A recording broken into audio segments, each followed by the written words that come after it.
Hello everyone, this is PC here from GlobalAlphaS. We just finished August, so I'm back with you with another monthly update of our portfolio. Let me just present you my screen.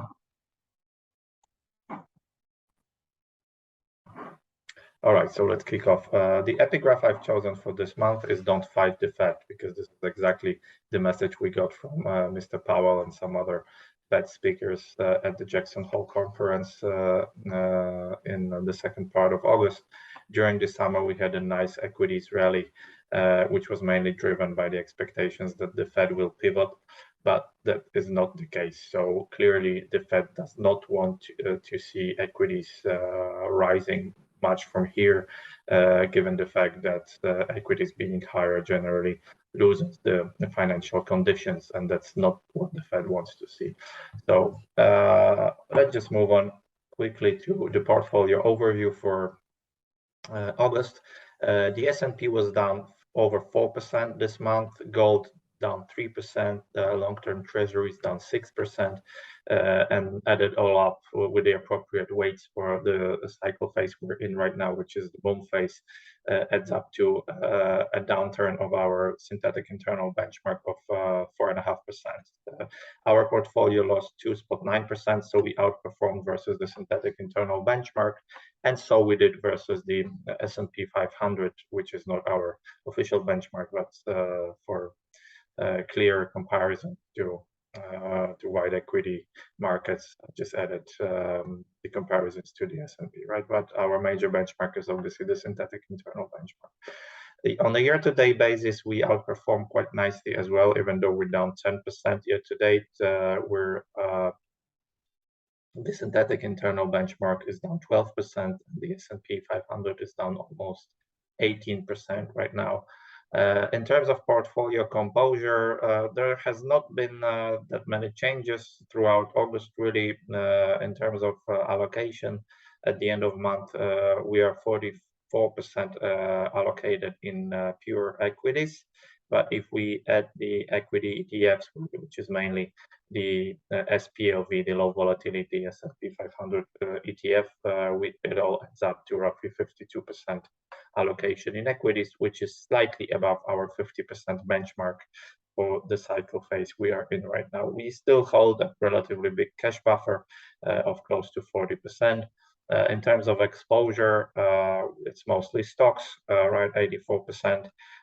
Treasuries and gold are way underweight versus the current benchmark, and we still hold a tiny little crypto long. In terms of risk, it's still at a very stable level of 4. Maximum was 4, average was 4. So our portfolio is very well balanced right now in terms of risks, because we still do have exposure and quite significant allocation of roughly 50% to equities, but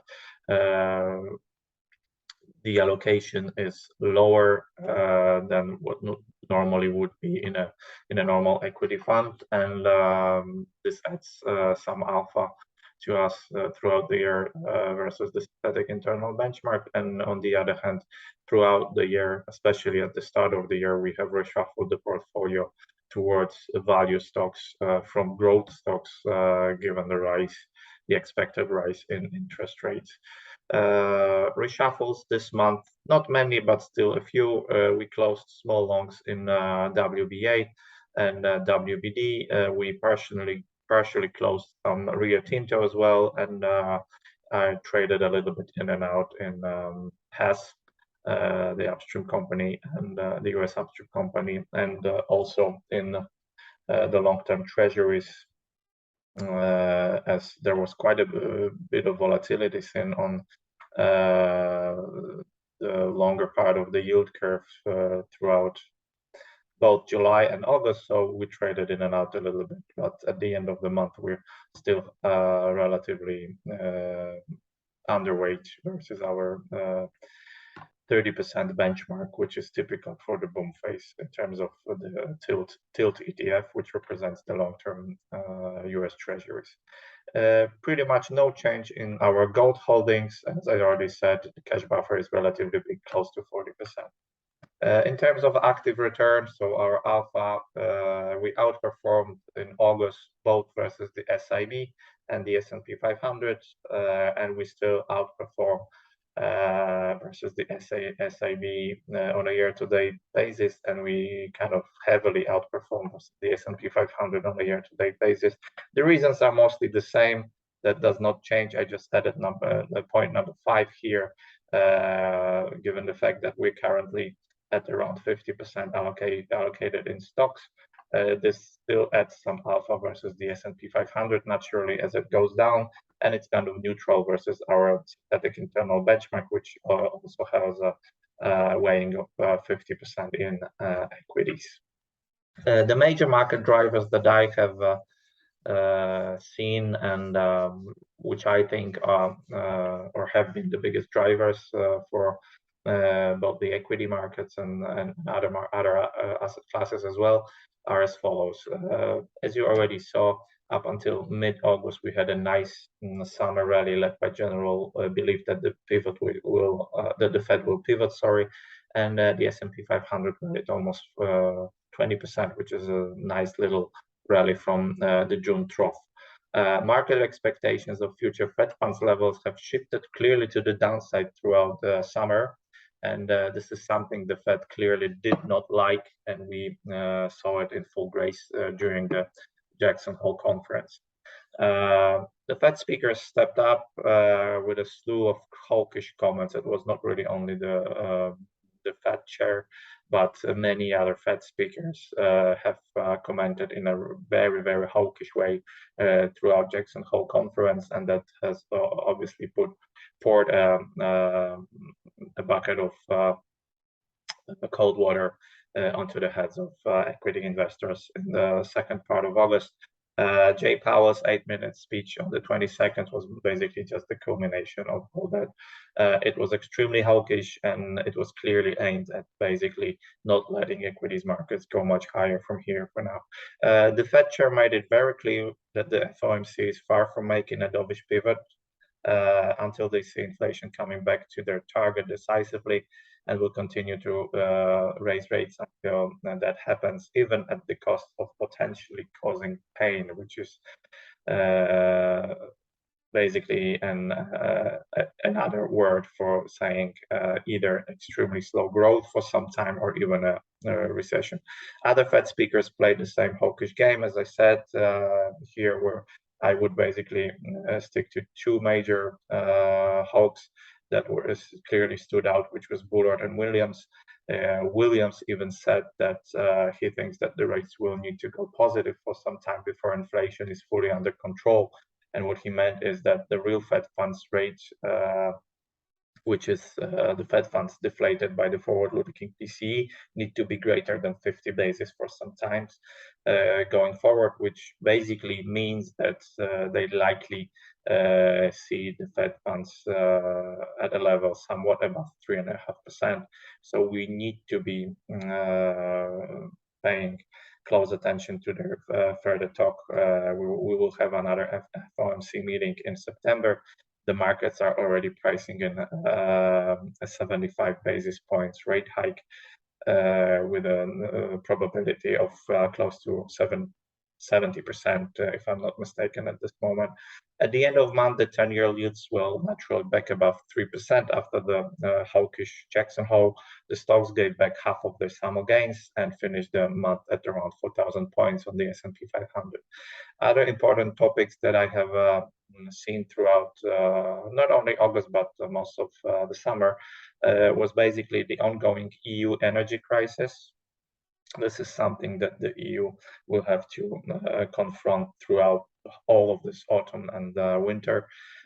We've seen the Chinese policy stimulus with housing market troubles in China and generally weak economic environment. The Chinese authorities have basically decided to step up with loosening their policies with a general package of close to 1 trillion yuan.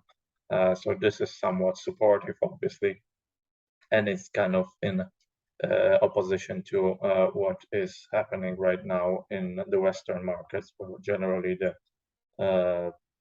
monetary authorities are hiking rates and basically withdrawing liquidity from the markets, and the Chinese authorities are kind of at the opposite side of the same stick right now. We're still seeing even stronger dollar. This is basically something that puts a lot of pressure on the emerging markets, but also to some extent on the multinational US corporations, which have a lot of business abroad as well in other currencies, right? Stronger dollar naturally means lower revenues for them, or lower margins overseas as well. We also saw a lot of hawkish speak from the ECB members, with Mrs. Schnabel being basically the one that has drawn the most of attention. So not only the US Fed, but also the ECB is seeing clear reasons for being much hawkish to basically control and dampen the aggregate demand in their areas. Quick Fed overview: as of July, we had another 75 basis rates hike delivered. Chair Powell put out a pretty dovish statement, as we remember, and that was also something that basically drove equity markets higher throughout summer, and the markets were generally pricing in a pivot. Powell also stated that the economy is not in recession, and what needs to be said as well was that the quantitative tightening was going at a pace much slower than the Fed claimed at the beginning of the year, when they laid out the plan for the quantitative tightening. But as of August, we are again seeing a relatively clear hawkish pivot from the Fed. The September 75 basis points hike is basically almost priced in right now, and the Fed, Mr. Kashkari, said a sentence here during the Jackson Hole that he was actually happy not seeing equities going higher after Jackson Hole speeches, which is basically a clear sign from the Fed to the markets not to fight the Fed, and that basically is the epigraph that I have put on the first side of the presentation today. The rates are higher, or need to be higher, and even above neutral rate, until the Fed is confident with inflation. So we're seeing the Fed really determined not to make another policy mistake and make a dovish pivot too early. They are planning to be raising rates until they are very confident the inflation trouble is behind us for now. And here I wanted to show you a quick graph showing the National Financial Conditions Index. And as you see here, the conditions were basically getting towards zero from minus throughout the summer, right? And right now we are kind of in a position where the conditions are we're basically reaching zero, but this little tick down here is the effect of the Jackson Hole. Sorry, is the effect of the summer rally, not the Jackson Hole, but the Fed does not want to see the financial conditions getting more favorable, but it rather would want to see them tougher and more stringent. So the Fed would basically want to see this line going towards zero or even positive to see the financial conditions worsening. You can see the little, or not little, but actually pretty big peaks in 2020, when we had the dovish downturn, and naturally the financial conditions weakened a lot, and the great financial crisis was obviously something that has put the financial conditions index towards the positive side for quite a bit of time, pretty much 2 years time, or even more than that. Another look at the inflation tendencies, and I must confirm here that the tendencies are positive on a month-to-month basis. As you see here, 3 out of 18 major inflation dogs for August are higher than the previous month, and the read that we saw in July, sorry, not June, there's a mistake here. The read that we saw in July was 11 out of 18, right? So clearly the CPI is showing some signs of a turnaround in more and more metrics, and the tendencies are to be watched in coming months until the Fed is confident. Definitely what is happening right now with the crude oil prices is something that will be helping the CPI tendencies to improve, meaning to for the CPI pressures to ease, or maybe even show a decisive pivot that is already behind us in terms of inflation. Commodities flattish month on month, really in most cases. On a year-on-year basis, you see August and July were pretty much similar in terms of crude, nat gas, and some other metrics. So commodities did not really make a big story this month itself in terms of what they are going to be adding to the CPI index. But going forward, I think oil is, as usual, the one that needs to be watched the most closely, right? And the second, the derivative of this is going to be the gasoline prices here. And actually, in terms of gasoline, you see here that in July, year-on-year change in gasoline was up for 50 basis, up 50%, sorry. And in August, it was up only 25%. So the pressure is easing here, and this is clearly something that the Fed wants to see. Forecasts and expectations, as usual, nothing changed in terms of where we are in the cycle phase right now. We're still in the boom phase, but the coincident indicators are still pretty strong. Both private payrolls and industrial production on a year-on-year basis are up between 4 to 5%. And the delta is still positive, but the S&P 500 is obviously down year-on-year, and this means this part of delta is in the boom phase. Obviously, the longer the S&P 500 stays where it is right now, meaning the zone of depth, which is the space of plus 10% to minus 10% from last year on the S&P 500, the longer it's going to stay here, the bigger the pressure is going to grow on our coincident indicators going forward. But at this moment of time, we are in the boom. What we can say is we are in the boom phase, but the coincident indicators do not confirm a cycle peak just ahead of us. So recession is not our base case because of what I have just said. I think that autumn volatility, as we have already expressed in our July comments,